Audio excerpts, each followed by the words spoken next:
I'm 65 years old now, and I had to retire after taking voluntary redundancy on the grounds of ill health. That was 2 years ago now. Contacted flesh-eating bacteria. It's called IGAS, and this was followed by sepsis and other complications. I was 6 weeks in a coma. There was multiple impacts here, but basically it left me physically disabled. So I lost toes and part of my foot, got a lot of plastic surgery, got chronic fatigue syndrome and so on. That happened 8 years ago now. I've gained a lot of life experiences and different insights around disability rights and the lived experience of disabled people themselves. I attended lots of conferences, presented papers worldwide, as well as being active and a campaigner for disability rights. So indeed I'm passionate, personally, practically, politically, emotionally, about disability rights, and it's my life. I'd like to see a much greater awareness about, disability issues. They're just like being hidden. The other thing that I'm very aware about is the rise in disability hate crime. Disabled people are seen as a bit of a nuisance, they're in the way. I've had an awful summer here this year. I've had quite a lot of abuse because I'm not moving fast enough. I'm taking up too much space on the train. I think I told you, verbally abused and physically abused on the train.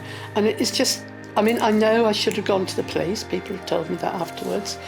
But it's along with other issues, rise of the far right. You just need to listen to the news.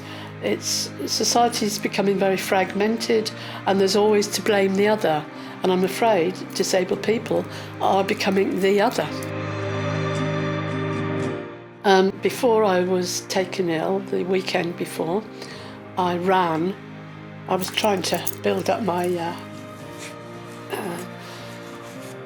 muscles a bit, I guess, or just get fit, a bit fitter. So I was aware I was sitting around a lot at university. And I ran full length of Porthminster Beach on that Sunday, and I'd always look out to the lighthouse. Virginia Woolf wrote that book, To the Lighthouse, and I studied that a lot. But to me, it was so symbolic.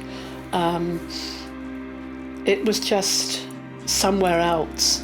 And of course, I showed you the painting earlier of my friend who painted the island, and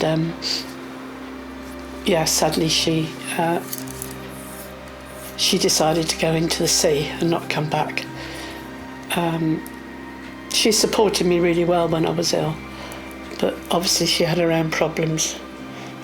And when I went back to Porthminster, when I came out of hospital, I went straight back there, and I've got a seat that I always sit at, and I can look at the the lighthouse. And it's odd because some days it looks as if it's really near the mainland, and other days it's far, far away. And that is how I feel sometimes, being disabled now. You're there, but sometimes you're not.